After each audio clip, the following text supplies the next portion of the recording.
Hello dear students, this is Abhishek Tiwari sir from Abhi coaching institute. और जैसे कि आप जानते हैं, हमने पार्ट शुरू किया है chapter number 1 electric charges and field. उसके बहुत सारे 5 लेक्चर्स टोटल हो चुके हैं। यदि आपने नहीं देखे हैं तो कृपया जाकर देख लीजिए, क्योंकि वो समझेंगे तो और भी अच्छी बात होगी। फिर इस लेक्चर पे वापस आ जाएंगे। ठीक है, एक बढ़िया सी प्लेलिस्ट है, उस पर जाके आप देख सकते हैं। ठीक, तो हमारा आज का लेक्चर है लेक्चर नंबर 06। ठीक है, हमारे टॉपिक कुछ इस प्रकार से हैं। पहला टॉपिक है इलेक्ट्रिक फील्ड लाइंस। हम पढ़ेंगे आज इलेक्ट्रिक फील्ड लाइंस के बारे में। देन हम पढ़ने वाले हैं properties of electric field lines. पहले हम पढ़ेंगे इलेक्ट्रिक फील्ड लाइंस क्या होती हैं। देन हम पढ़ेंगे उसकी प्रॉपर्टीज के बारे में, जो आप देख सकते हैं मैंने यहाँ पर लिख के रख ली है ना, ताकि मैं जस्ट डायरेक्ट एक्सप्लेन करना हो, लिखने में टाइम वेस्ट ना हो। ठीक है, थर्ड है हमारे पास electric field lines for different charge conductors. पहले हम समझेंगे इलेक्ट्रिक फील्ड लाइंस क्या होती हैं, इलेक्ट्रिक लाइंस ऑफ फोर्स क्या होते हैं। देन हम समझेंगे कि properties of electric field lines क्या हैं। देन आफ्टर दैट हम ये बात समझेंगे कि इलेक्ट्रिक फील्ड लाइंस अलग अलग कंडक्टर्स के लिए किस प्रकार से होती है। ठीक है, और देन लास्ट मोमेंट पे हम समझने वाले हैं एरिया वेक्टर के बारे में। ठीक है, यह है लेक्चर नंबर 6। मैं Abhishek Tiwari, MSc physics and SME physics, subject matter expert of physics. ठीक है, तो चलिए आपके फिजिक्स टीचर के साथ बढ़िया से इस पढ़ाई को शुरू करते हैं। पहला topic electric lines of force की इलेक्ट्रिक लाइंस ऑफ फोर्स क्या होते हैं पढ़ेंगे। An electric lines of force may be defined as the curve along which a small positive charge would tend to move when free to do so in an electric field, and the tangent to which at any point gives the direction of the electric field at that point। ठीक है, तो ये definition अंग्रेजी में होगी, बहुत अच्छी बात है। क्या मुझे समझ में आई? नहीं, उतने अच्छे से बिल्कुल समझ में आई, केवल पढ़ने पे समझ में आती नहीं है। तो आइए मैं आपको कहानी बताता हूँ माइकल फैराडे के 1791 से कहाँ से कहाँ तक, 1791 से लेकर 1867 तक। 1791 से लेकर 1867 तक जीवित रहने वाले व्यक्ति माइकल फैराडे, ये वो व्यक्ति हैं जिन्होंने इलेक्ट्रिक लाइंस ऑफ फोर्स के बारे में सबसे पहले सोचा। उनका कहना ये था कि आप ये तो जानते हैं कि भाई एक चार्ज है, ठीक है, और चार्ज के ऊपर इलेक्ट्रिक फील्ड लगती है, इलेक्ट्रिक फोर्स लगता है। ठीक है, कैसे करते हैं इसको अपन? क्या आपको सब्जी की आवाज़ आ रही? बिल्कुल आ रही होगी। हाँ, यहाँ पर सब्जी बेचने वाले आए, उससे टेंशन नहीं लेनी। चलो शुरू करें वापस। ठीक, आपसे यदि इलेक्ट्रिक फील्ड का फॉर्मूला पूछा जाता तो आप बोलते sir force upon charge, force experience by unit charge. तो यदि यहाँ पर कोई एक पॉजिटिव चार्ज है और ये प्लस वाले चार्ज को क्या कर रहा है, यदि रिपल कर रहा है, तो इलेक्ट्रिक लाइंस ऑफ फोर्स बन रही होंगी कहीं ना कहीं।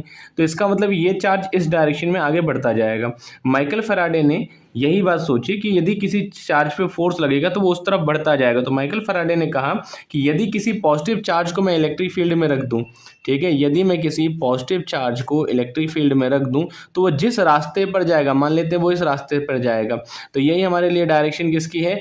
इलेक्ट्रिक फील्ड लाइंस की डायरेक्शन है। इसको कहते हैं इलेक्ट्रिक लाइंस ऑफ फोर्स। क्या बोलते हैं? इलेक्ट्रिक लाइंस ऑफ फोर्स, जो कि थोड़ा सा गलत नाम है, इसे हम इलेक्ट्रिक फील्ड लाइंस बोलना चाहिए।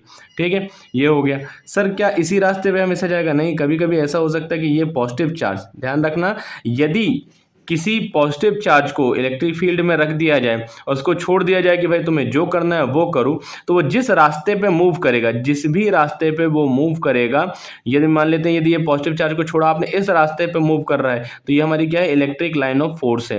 अब यदि कोई पूछे सर इलेक्ट्रिक फील्ड बनानी है यहाँ पर, तो बहुत सिंपल सी बात है। मान लीजिए इस पॉइंट पर आपसे पूछा इलेक्ट्रिक फील्ड की डायरेक्शन क्या है, यहाँ पर एक टेंजेंट खींच दीजिए। सर ये टेंजेंट खींच दी, इस पॉइंट पे इलेक्ट्रिक फील्ड की डायरेक्शन ये थी। पूछे सर इस पॉइंट पे इलेक्ट्रिक फील्ड की डायरेक्शन क्या है, यहाँ पर एक टेंजेंट खींच दीजिए, तो ये हमारे लिए इलेक्ट्रिक फील्ड की डायरेक्शन हो गई। तो आपको समझ में आया इलेक्ट्रिक लाइंस ऑफ फोर्स का मतलब क्या है?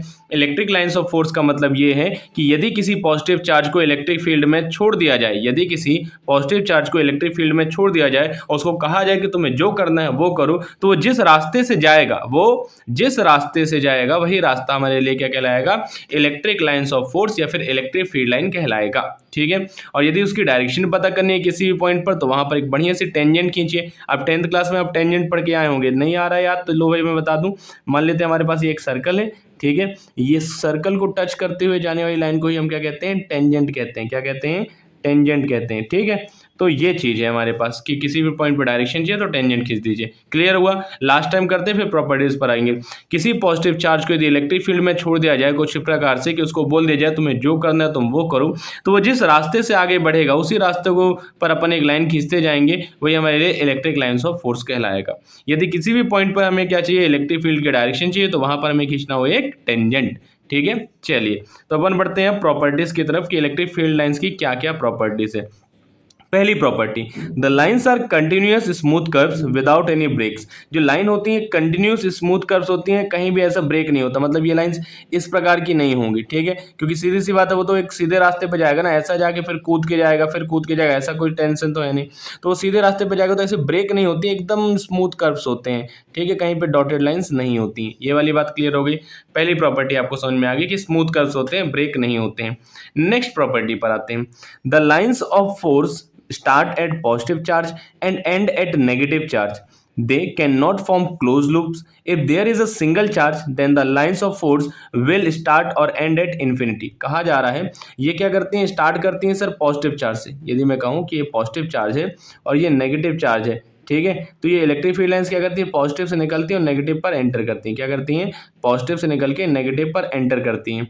पर क्या हो यदि सिंगल एक पॉजिटिव चार्ज हो, क्या हो यदि सिंगल हमारे पास एक पॉजिटिव चार्ज बस हो, यदि सिंगल पॉजिटिव चार्ज होगा हमारे पास, तो इससे निकल के कहाँ चली जाएंगी इलेक्ट्रिक फील्ड लाइंस, इन्फिनिटी पर चली जाएंगी, ठीक है। और यदि सिंगल नेगेटिव चार्ज होगा तब क्या होगा सर, सिंगल नेगेटिव चार्ज में इन्फिनिटी से आएंगी, कहाँ से, इन्फिनिटी से आएंगी और इस पर एंटर कर जाएंगी। बात समझ में आ रही है। बोल रहे हैं the lines of force start at positive charge and end at negative charge. Positive से स्टार्ट होता है, नेगेटिव पे एंड होता है। यदि सिंगल पॉजिटिव है तो पॉजिटिव से स्टार्ट होकर कहाँ चला जाता है, इन्फिनिटी पर। यदि सिंगल नेगेटिव है तो इन्फिनिटी से अगर कहाँ एंड हो जाता है, नेगेटिव पर, ठीक है। एक और बात, ये क्लोज लूप नहीं बनाते हैं। क्या करते हैं, ये क्लोज लूप नहीं बनाते। सर क्लोज लूप तो लग रहा है कि ये पूरा का पूरा क्लोज है, नहीं।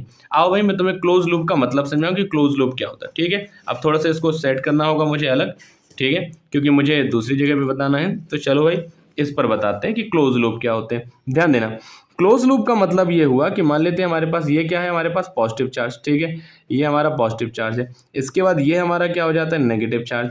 अब क्लोज लूप का मतलब ये है कि पॉजिटिव से जाए नेगेटिव, ठीक है, और नेगेटिव से वापस आए कहाँ पर, पॉजिटिव, तब ये कहलाएगा क्लोज। पर क्या ये ऐसा होता है, नहीं, केवल पॉजिटिव से नेगेटिव जाता है, ये भी पॉजिटिव से नेगेटिव ही जा रही है। यदि ये तो मैंने दो बनाई, यदि तुम केवल एक फील्ड लाइन बनाओ, क्या बनाओ, केवल और केवल एक बनाओ, तो देखो क्या ये क्लोज लूप है, नहीं सर ये क्लोज लूप नहीं है। तो yes, electric field lines close loop नहीं बनाती हैं। क्लियर हो गई ये वाली बात। आओ भाई थर्ड पॉइंट देखते हैं।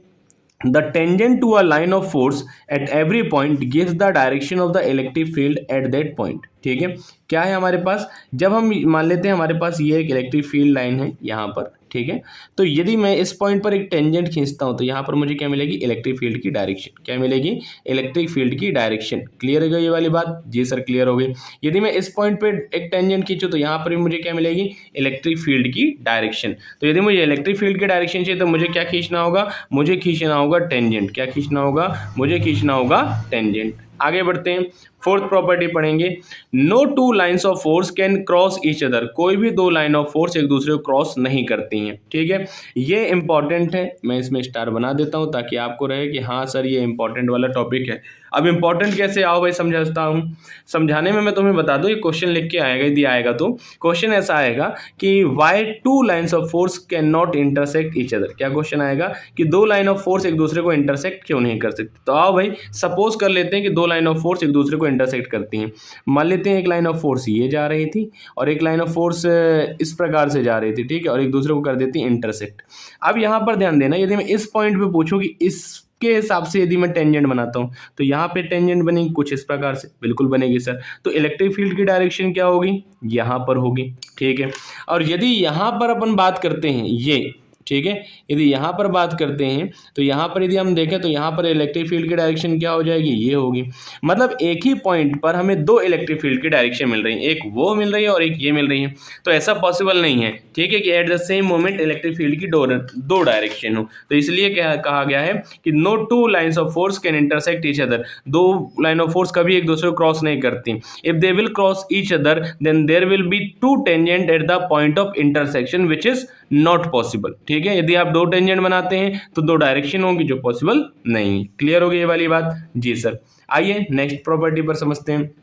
The lines of force are always normal to the surface of a conductor on which the charges are in equilibrium। ठीक है, मान लेते हैं हमारे पास एक कंडक्टर है, इस पर चार्जेस क्या इक्विलिब्रियम में। आइए यहाँ पर समझा देता हूँ। मान लेते हैं हमारे पास ये एक कंडक्टर, ये मान लेते हैं एक शीट है, ठीक है। और इस शीट पर बहुत सारे चार्ज है जो इक्विलिब्रियम में, कैसे हैं वो है सर इक्विलिब्रियम में। अब यदि इक्विलिब्रियम में, तो यदि मैं पूछूं यहाँ पर चार्जेस, तो पहले चलो भाई चार्ज दे देते अपन इसको, प्लस प्लस प्लस प्लस करके, है ना। चलिए ये चार्जेस दे दिया अपन ने। आप बोल रहे हैं सर यहाँ पर यदि मुझे इलेक्ट्रिक फील्ड लाइंस बनानी है तो कोई टेंशन नहीं लेनी है। यदि ये चार्जेस है यहाँ पे आपको इलेक्ट्रिक फील्ड लाइन बनानी तो एकदम इसके परपेंडिकुलर बनाएंगे। क्या करेंगे अपन, एकदम इसके परपेंडिकुलर बनाएंगे, सरफेस के एकदम परपेंडिकुलर 90 डिग्री बनाते हुए। तो इलेक्ट्रिक फील्ड लाइंस हमेशा सरफेस के क्या होते हैं, 90 डिग्री बनाते हुए परपेंडिकुलर बाहर निकलती हैं। इसकी जगह पर मान लेते हैं सपोज कोई अपना सिलेंडर होता, तब सिलेंड्रिकल पाइप जैसी चीज़, क्योंकि जनरली जो अपनी वायर्स होती हैं वो कैसे होती हैं, सिलेंड्रिकल शेप की होती हैं। तब भी क्या होता है, इलेक्ट्रिक फील्ड लाइंस हमेशा क्या होती हैं, बाहर की ओर निकल रही होती हैं। डायरेक्शन क्या होती है इलेक्ट्रिक फील्ड लाइंस की, बाहर की ओर होती है, और एकदम कितना डिग्री बनाते हुए, 90 डिग्री बनाते हुए। क्या ये वाली बात क्लियर है? जी सर ये वाली बात क्लियर। ठीक, चलो अगला देखिए, अपन लिखा हुआ है उसी में और लिखा हुआ है, the lines of force are always normal to the surface of a conductor on which the charges, फिर से पढ़ते हैं, the lines of force are always perpendicular या normal to the surface of a conductor on which the charges are in equilibrium. ठीक है, यहाँ कितने degree का एंगल बनता है सर, 90 डिग्री का एंगल बन जाया करता है। आइए अगला पढ़ते हैं अपन, the lines of force has a tendency to contract lengthwise, this explains attraction between two unlike charges, while the line of force have a tendency to expand laterally so as to exert pressure on neighboring lines of force, this explains the repulsion between two similar charges। ठीक है, दो positive charge या negative charges की बात करूं, ठीक है, मान लेते हैं एक पॉजिटिव और दूसरा भी पॉजिटिव चार्ज है, ठीक है, तब क्या होगा सर, यदि ये भी पॉजिटिव है ये भी पॉजिटिव है तो दोनों की इलेक्ट्रिक फील्ड लाइंस क्या होंगी, टकराएंगी? नहीं सर, दोनों की इलेक्ट्रिक फील्ड लाइंस नहीं टकराएंगी, वो कुछ इस प्रकार से क्या हो जाएंगे, एक्सपेंड हो जाएंगी, फैल जाएंगी। ठीक है, तो ये दिखाता है कि क्या हो रहा है, इनमें रिपल्शन हो रहा है। क्या हो रहा है, इसमें रिपल्शन हो रहा है। वहीं पर यदि मैं कहूँ कि एक हमारे पास पॉजिटिव है, क्या है, एक हमारे पास पॉजिटिव है और दूसरा हमारे पास नेगेटिव है, तब इसकी इलेक्ट्रिक फील्ड लाइंस क्या हो जाएंगी, और पास पास आएंगी। तो यही लिखा है, the lines of force has a tendency to contract, जब पास पास आ जाएंगी तो अपन इसको कहेंगे सर कॉन्ट्रैक्ट हो रही हैं, और जब दूर होंगी तो क्या कहलाएंगे अपन, एक्सपेंड हो रही हैं। तो लाइक चार्जेस ये शो करता है कि जो लाइक चार्जेस होते हैं वो एक दूसरे को रिपल करते हैं, वहीं पर अनलाइक चार्जेस एक दूसरे को क्या करते हैं, अट्रैक्ट करते हैं। आइए लास्ट पॉइंट पर आते हैं, the lines of force do not pass through a conductor because the electric field inside the charge conductor is zero. ठीक है, आपको बता दें इसके अंदर यदि कोई पूछे कि सर इसके अंदर इलेक्ट्रिक फील्ड लाइंस होंगी, नहीं, इसके अंदर कोई भी इलेक्ट्रिक फील्ड लाइंस नहीं होंगी। हम लिखते हैं नो इलेक्ट्रिक फील्ड लाइंस, क्या होंगी, कोई भी इलेक्ट्रिक फील्ड लाइंस इसके अंदर नहीं होंगी। अब ऐसा क्यों है सर, क्योंकि अंदर कोई भी इलेक्ट्रिक फील्ड नहीं होती। तो कभी भी यदि ऐसा पूछे सर सिलेंडर के अंदर यदि कोई कंडक्टर है, कंडक्टर के अंदर इलेक्ट्रिक फील्ड होंगी क्या, तो सीधे से बता देना है कि नहीं सर, कंडक्टर के अंदर इलेक्ट्रिक फील्ड लाइंस नहीं होती हैं, क्योंकि वहां पर कोई भी इलेक्ट्रिक फील्ड नहीं होती है। The electric field inside a conductor is equal to zero. Clear हो गई ये वाली बात? जी सर ये वाली बातें क्लियर हो गई। तो आओ भाई, तो आपने अभी तक दो टॉपिक पढ़े, ठीक है, अभी 13 मिनट्स के अंतराल में आपने दो टॉपिक पढ़े हैं। पहला टॉपिक अपना क्या था, इलेक्ट्रिक फील्ड लाइंस का, क्लियर हुआ। दूसरा क्या था अपने पास, properties of electric field lines, ये क्लियर हो गया आपको। अब अपन आते हैं थर्ड पर, जो है electric field lines for different charge conductors. अलग अलग चार्ज कंडक्टर्स के लिए हमारी इलेक्ट्रिक फील्ड लाइंस का डायरेक्शन कैसे बनता है। ठीक है, ये डायग्राम आपको बनाने के लिए आ जा सकता है, इसलिए मैं आपको ये वाला टॉपिक बता रहा हूँ। थोड़ा सा ब्लर हो गया क्या, लो भाई इसको सही कर दिया। चलो तो अपन अब अगला टॉपिक क्या, अपना टॉपिक है electric field lines for different charge conductors. क्या है टॉपिक, चलो लिख देते हैं, क्या है, electric field lines, electric field lines for different charge conductors, electric field lines for different charge conductors. अलग अलग चार्ज कंडक्टर्स के लिए इलेक्ट्रिक फील्ड लाइंस क्या होंगी, ये आपसे पूछा गया है। ठीक है, तो चलिए शुरू करें अपन, बिल्कुल शुरू कर सकते हैं। तो पहला हमारा टॉपिक रहेगा, पहला टॉपिक है अ पॉजिटिव पॉइंट चार्ज। पहला टॉपिक क्या रहेगा हमारा, पहला रहेगा अ पॉजिटिव पॉइंट चार्ज। यदि अपने पास एक पॉजिटिव पॉइंट चार्ज हो, क्या हो, एक पॉजिटिव पॉइंट चार्ज हो, तब डायरेक्शन क्या बनेगी, इलेक्ट्रिक फील्ड लाइन कैसी बनेगी। ठीक है, तो बहुत सिंपल है, आइए बनाते हैं उसकी इलेक्ट्रिक फील्ड लाइंस। मान लेते हैं हमारे पास ये आया एक पॉजिटिव सा पॉइंट चार्ज।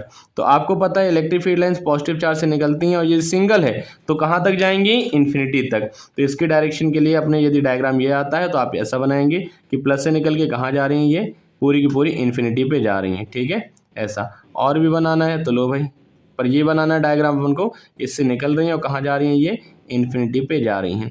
क्या कोई प्रॉब्लम वाली बात है? जी नहीं सर, कोई प्रॉब्लम वाली बात नहीं है। तो आओ भाई अब देखते हैं अपना अगला क्या है। जैसे एक पॉजिटिव पॉइंट चार्ज हो गया, वैसे अपन अब किसके लिए बनाएंगे, अब बनाएंगे अपन एक नेगेटिव पॉइंट चार्ज के लिए। किसके लिए बना देंगे हम बनाएंगे एक नेगेटिव पॉइंट चार्ज के लिए। लो भाई मेरे पेन ही नहीं दिख रहे, चलो मिल गए, हाँ मिल गए। चलो शुरू करें, बिल्कुल सर शुरू कर सकते हैं। अब हमारा अगला टॉपिक क्या रहेगा, for a negative point charge. यहाँ पर टॉपिक क्या था हमारा, अब पॉजिटिव पॉइंट चार्ज, यहाँ पर चार्ज क्या टॉपिक क्या हो जाएगा, अ नेगेटिव, ये सेकेंड वाला है ना, अ नेगेटिव पॉइंट चार्ज। तो नेगेटिव पॉइंट चार्ज के लिए हम बनाने जा रहे हैं, ठीक है। तो नेगेटिव पॉइंट चार्ज के लिए कैसे बनेगा, आओ भाई समझते हैं। नेगेटिव पॉइंट चार्ज के लिए कुछ अच्छे तरीके से बनने वाला है जो नेगेटिव होगा। तो नेगेटिव में आपको पता है, जैसे पॉजिटिव में आपको पता था कि सर पॉजिटिव में क्या हुआ करता था, इलेक्ट्रिक फील्ड लाइंस पॉजिटिव से स्टार्ट होती थी और कहाँ चला जाया करती थी, नेगेटिव पे जाती थी, ठीक है। और यदि सिंगल है तो कहाँ जाती थी, इन्फिनिटी पे। इसमें उल्टा होगा, इन्फिनिटी से आएंगी और कहाँ एंटर कर जाएंगी सर, इन्फिनिटी से आके एंटर कर जाएंगी नेगेटिव पॉइंट चार्ज में, ठीक है। इन्फिनिटी से आके एंटर कर जाएंगी कहाँ पर, नेगेटिव पॉइंट चार्ज में। तो इस बार डायरेक्शन किस तरफ हो जाएगी, अंदर की तरफ हो जाएगी, ठीक है। ये डायग्राम आपको आ सकते हैं इसलिए बता रहा हूँ। तो अपने पास नेगेटिव चार्ज पॉइंट चार्ज के लिए इलेक्ट्रिक फील्ड लाइंस का डायग्राम बन गया, स्केचिंग हो गई है, ठीक है। थर्ड पॉइंट आते हैं, ठीक है, जब two equal and opposite point charge हो, क्या हो, थर्ड पॉइंट में आते हैं अपन, two equal and opposite point charge. अब two equal and opposite point charge का मतलब क्या हुआ, मैग्नीट्यूड सेम होगा, क्या होगा, मैग्नीट्यूड सेम होगा लेकिन nature opposite. Two equal and opposite point charge, magnitude क्या होगा सेम लेकिन नेचर क्या होगा अपोजिट। चलो भाई, तो यदि नेचर अपोजिट होगा तो एक को अपन प्लस लेने वाले हैं और दूसरे को लेने वाले हैं अपन माइनस, ठीक है। तो ये अपना डायग्राम बन जाएगा, ये हमारा है अपने पास पॉजिटिव चार्ज और ये हमारा यहाँ पर क्या है, नेगेटिव चार्ज, ठीक है। तो चलो भाई इसका डायग्राम बनाते हैं। इस पे डायग्राम कैसे बनेगा, बहुत सिंपल और बहुत अच्छा सा डायग्राम बनेगा। आप जानते हैं क्या होता है भाई, पॉजिटिव चार्ज पे इलेक्ट्रिक फील्ड लाइंस बहुत दूर से आती है, तो ये लो भाई बहुत दूर से electric field lines positive charge पर आए। नेगेटिव चार्ज से क्या होती हैं, पॉजिटिव चार्ज पर आई बोलेंगे, नहीं पॉजिटिव चार्ज से निकली बोलेंगे, है ना, क्योंकि पॉजिटिव चार्ज से निकल के इन्फिनिटी पे जाती हैं। और वैसे ही यहाँ पर क्या होगा, इन्फिनिटी से आके नेगेटिव चार्ज में एंटर करती हैं। क्या ये वाली बात क्लियर है? जी सर। वैसे ही अब चलो भाई इस पर बनाए कि पॉजिटिव से कहाँ जाएगी सर, पॉजिटिव से जाएगी नेगेटिव की तरफ। पॉजिटिव से कहाँ जाएगी सर, पॉजिटिव से जाएगी नेगेटिव की तरफ। क्या एक और ऐसे पॉजिटिव से नेगेटिव बनाया जा सकता है? बिल्कुल बनाया जा सकता है। क्या इस तरफ से भी बनाया जा सकता है? हाँ सर बिल्कुल बनाया जा सकता है, ठीक है। क्या एक दो और बना सकते हैं? बिल्कुल हाँ, एक दो अपन और बना सकते हैं, ठीक है। ये पॉजिटिव से निकल के इलेक्ट्रिक फील्ड लाइंस कहाँ जा रही हैं, पॉजिटिव से निकल के सर जा रही हैं नेगेटिव की ओर। कहाँ पर जा रही हैं, नेगेटिव की ओर जा रही हैं। अब यहाँ से यदि बहुत दूर बनाना है तो अपन ये सपोज कर लेते कि हाँ सर यहाँ से इस प्रकार से निकलेंगे और जाएंगी, ठीक है। अब बहुत दूर तक बनाना है इसलिए नहीं बनाते हैं, पर ये हो जाएगा कि अपन ने ये सपोज कर लिया कि हाँ सर यहाँ से निकलेंगे और इस प्रकार से जाएंगे। वैसे ही यहाँ पर क्या होंगी, एंटर करेंगे इलेक्ट्रिक फील्ड लाइंस। यहाँ पर क्या करेंगे, इलेक्ट्रिक फील्ड लाइंस एंटर करेंगी। क्लियर है ये वाली बात? जी सर ये वाली बात क्लियर है, ऐसा बोला करो, ठीक है, ताकि मुझे समझ में आए कि हाँ तुम्हें समझ में आ रही है चीज़ें। चलो तो अपना हो गया थर्ड वाला, two equal and opposite point charges. पर यदि इक्वल चार्ज हो और अपोजिट ना हो सेम मैग्नीट्यूड के हो तो अपना क्या हो जाएगा, two equal and positive point charge. इस बार का टॉपिक क्या हो गया, फोर्थ वाला, टू इक्वल, क्या हो गया टॉपिक अपना, two equal and positive point charge. क्या टॉपिक हो गया, two equal and positive point charge. Clear हो ये वाली बात? जी सर। अब पॉजिटिव है और पॉइंट चार्ज भी है, मतलब ये भी प्लस का है और दूसरा भी प्लस का है। अब इसमें क्या होगा, अट्रैक्शन होगा कि रिपल्शन होगा? क्लियर सी बात है सर, अपोजिट चार्ज है तो क्या होंगे, रिपल्शन होंगे, ठीक है। तो इसकी इलेक्ट्रिक फील्ड लाइंस कहाँ जाएंगी, इसकी इलेक्ट्रिक फील्ड लाइन भी बाहर की तरफ निकलेगी, ठीक है, आगे की तरफ जाएगी। और इसकी इलेक्ट्रिक फील्ड लाइन भी क्या होगी, आगे की तरफ जाएगी। दोनों अपोजिट डायरेक्शन में, तो कैंसिल करने का ट्राई करेंगे। एक पॉइंट आएगा जब यहाँ पर कुछ भी नहीं मिलेगा आपको, ठीक है। इसकी इलेक्ट्रिक फील्ड लाइंस बाहर की तरफ निकलेंगी तो इसकी इलेक्ट्रिक फील्ड लाइंस भी बाहर की तरफ निकलेंगी। अब जो इससे इलेक्ट्रिक फील्ड लाइंस निकलेंगी वो कुछ इस प्रकार से निकल जाएंगी, बनाया था ना ऐसा डायग्राम अभी थोड़ी देर पहले। इसकी भी इलेक्ट्रिक फील्ड लाइंस कुछ इस प्रकार से निकल जाएंगी कि एक दूसरे से और दूर एक्सपेंड हो रहे होंगे। क्या हो रहा होगा, इनमें फैलाव हो रहा होगा, ठीक है। समझ में आ रही है ये वाली बात? इसमें क्या हो रहा होगा, फैलाव हो रहा होगा, ठीक है। पॉजिटिव से निकलेंगी और इन्फिनिटी की ओर जाने का प्रयास करेंगी। क्लियर है ये वाली बात? ठीक है, तो ये पॉजिटिव चार्ज के लिए अपन ने क्या बना लिया, दो पॉजिटिव चार्ज के लिए इलेक्ट्रिक फील्ड लाइंस का स्केच तैयार कर लिया है। ठीक है, लास्ट है एक पॉजिटिव चार्ज प्लेन कंडक्टर यदि हो तो क्या होगा। क्या है लास्ट टॉपिक अपना, एक पॉजिटिव चार्ज प्लेन कंडक्टर होगा तो क्या होगा, a positive charge plane conductor, a positive charge plane conductor, यदि अपने पास एक पॉजिटिव चार्ज प्लेन कंडक्टर हो तब कहानी क्या होगी, तब कहानी थोड़ी सी बदल जाएगी सर। कैसे बदल जाएगी, बहुत सिंपल सी बात है सर। कंडक्टर के लिए तो अपन ने अभी भी देखा है, चलो भाई एक कंडक्टर बढ़िया सा बना कर देखते हैं। ठीक है, चलो तो एक काम करता हूँ, ब्लू पेन से बनाता हूँ। तो हमारे पास ये एक कंडक्टर हो जाता है, ठीक है, इस प्रकार से।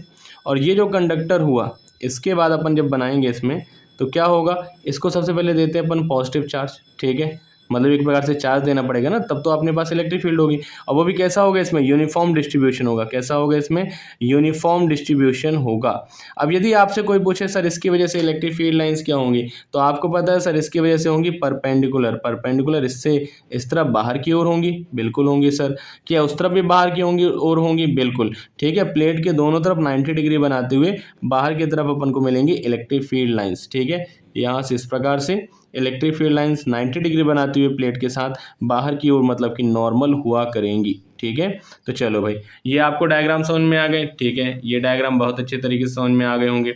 चलो एक लास्ट टॉपिक बच जाता है। देखिए हमारा टॉपिक क्या थे, आइए समझते हैं। हमारा टॉपिक था इलेक्ट्रिक फील्ड लाइंस, कवर करवा दिया कि एक ऐसा चार्ज जिसको अपन छोड़ दें इलेक्ट्रिक फील्ड लाइन में, जिस रास्ते से जा रहा है उस रास्ते के पीछे पीछे लाइन खींचते जाओ, अपनी इलेक्ट्रिक लाइन्स ऑफ फोर्स मिल जाएंगी।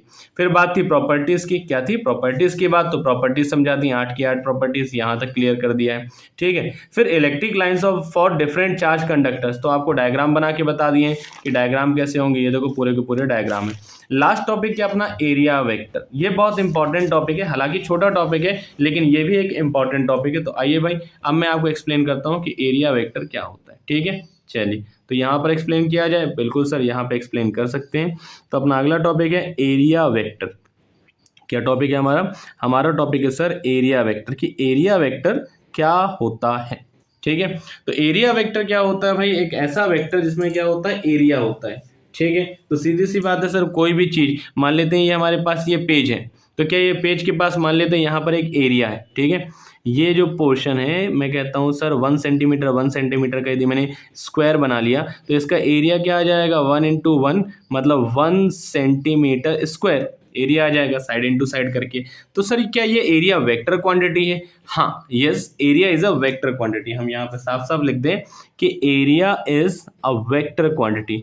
सर एरिया वेक्टर क्वांटिटी है, लाओ भाई थोड़ा सा और इस तरफ कर लेता हूँ ताकि आपको चीज़ें और अच्छे से समझ में आ जाए। ठीक है, चलो तो देखेंगे अपन कि एरिया कैसी क्वांटिटी है भाई। तो अपन लिखते हैं area is a vector quantity. कैसी quantity, area is a vector quantity.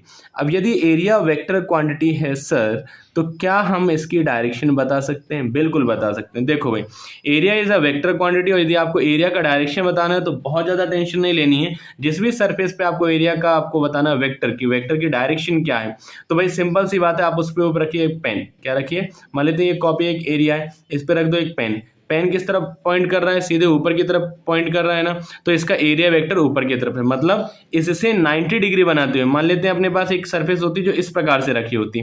ठीक है, मान लेते हैं हमारे पास एक सरफेस कुछ इस प्रकार से होती जो टेढ़ा रखी होती। ठीक है, यदि मान लेते हैं ये सरफेस, इसका एरिया वेक्टर कैसे जाता है, एकदम 90 डिग्री बनाते हुए, कितने डिग्री बनाते हुए, 90 डिग्री बनाते हुए सीधे आगे की ओर जाता। ठीक है, इसे हम क्या कहते हैं, एरिया वेक्टर कहते हैं। तो yes, area is a vector quantity. Area कैसी क्वांटिटी है, वेक्टर क्वांटिटी है। और इसके डायरेक्शन भी आपको निकालनी है। मान लेते हैं इस कॉपी का ये पेज है, इसका एरिया वेक्टर है, तो इसकी डायरेक्शन निकालनी, तो कॉपी पे एक पेन रख दीजिए। पेन जिस तरफ आपका ये जो नोक है ना अपनी पॉइंट, जिस तरफ पॉइंट करे वही अपने लिए किसकी डायरेक्शन है, एरिया वेक्टर की डायरेक्शन है। और सपोज कर लो यदि इसको टेढ़ा कर दे कॉपी को, ये मान लीजिए इस पेन को, मैं पूछता हूँ इस पेन का ये जो कर्व सरफेस एरिया इसका वेक्टर बताना है, तो कुछ नहीं, जिस पॉइंट पे आपको पता करना, मान लीजिए इस पॉइंट पर यहाँ रख दीजिए पेन, तो जिस तरफ ये पॉइंट पेन का जो नोक है वो डायरेक्शन करे वही हमारे लिए क्या कहला जाएगी, एरिया वेक्टर की डायरेक्शन कहला जाएगी। क्या ये वाली बातें क्लियर हो गई, जी सर ये वाली बातें क्लियर हो गई। तो चलिए ठीक है, यदि ये वाली बातें क्लियर हो गई तो आज का टॉपिक होता है यहीं पर कंप्लीट। आपको करना है इस चैनल को सब्सक्राइब, और क्या करना है, लाइक करना है, और क्या करना है, और करना है शेयर कुछ दोस्तों को, ताकि वो भी पढ़ाई लिखाई चालू कर दें, यहाँ वहाँ ना घूमें, ठीक है। और इसके पीडीएफ मैं ट्राई कर रहा हूँ कि पीडीएफ बनाऊँ और जल्दी से आपको डिस्क्रिप्शन में डाल दूँ। और भी इसके पहले के लेक्चर्स पढ़ने हैं तो बढ़िया अच्छे तरीके से हमारी प्लेलिस्ट पर जाइए, ठीक है। सबसे पहले आपको यूट्यूब पे सर्च करना है अभी कोचिंग इंस्टीट्यूट, और फिर उसके बाद मेरी नाचती हुई फोटो आ रही है, मैं डांस कर रहा हूँ उस फोटो में, ठीक। और उसके बाद आपको क्या करना है, उसके बाद आपको प्लेलिस्ट पर जाना है। कहाँ पर? प्लेलिस्ट पर। और प्लेलिस्ट पर जब आप जाएंगे तो आपको बढ़िया से हमारे प्लेलिस्ट में बाकी के पुराने लेक्चर्स में मिल जाएंगे, जिसमें पूरे तरीके से कवर किया, ठीक है। तो बढ़िया तरीके से इसको कवर करने वाले हैं। तो मैं कहना चाहूँगा आपसे कि करते रहिए सब्सक्राइब, करते रहिए लाइक, करते रहिए शेयर और पढ़ते रहिए बहुत अच्छे से। हमें लास्ट तक, मतलब इस साल दिसंबर तक मुझे ये सारा कोर्स कंप्लीट करना है, तो मैं ट्राई कर रहा हूँ स्पीड से, ठीक है। तो चलो ठीक है, तब तक के लिए मैं कहना चाहूँगा कि अभी कोचिंग इंस्टीट्यूट में पढ़ते रहें। और साथ में एक और बात कि यदि आप ऑफलाइन चाहते हैं और भी अच्छे सब्जेक्ट्स की पढ़ाई करना, तो आप जा सकते हैं अभी कोचिंग इंस्टीट्यूट में, जो कटनी में ही है, और वहाँ पर जाकर अपनी बढ़िया ऑफलाइन क्लासेस ले सकते हैं। अंकित तिवारी सर वहाँ पर अभी भी काम कर रहे हैं, ठीक है। तो चलिए ठीक है, अंकित तिवारी सर से आप मिलिएगा और बढ़िया तरीके से उस कोचिंग को ज्वाइन कीजिए, ठीक है। या अपने यदि कोई भाई बहन है जिनको छोटी क्लासेस चाहिए तो उसके लिए भी आप ज्वाइन कर सकते हैं अभी कोचिंग इंस्टीट्यूट, ठीक है। तो तब तक के लिए मैं आपसे कहना चाहूँगा good day and thank you.